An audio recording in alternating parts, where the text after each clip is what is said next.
ito po yung nakuha ko sa Batangas. Talong, papaya, at okra.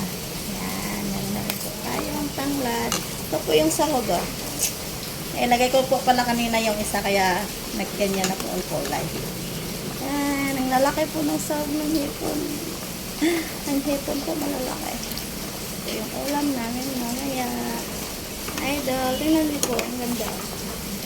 Tapos ilalagay ko po mamaya yung saluyot. Okay.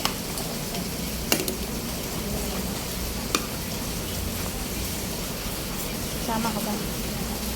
Palutong na po ang ating malalaking hipon. Tingnan niyo po ang laki. Ito na po yung last namin na hipon na lagay.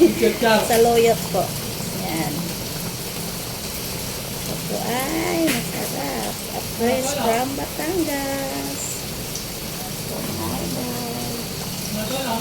Daming gulay mga idol. Ito na yung damit na po. Hindi, nakaganyan.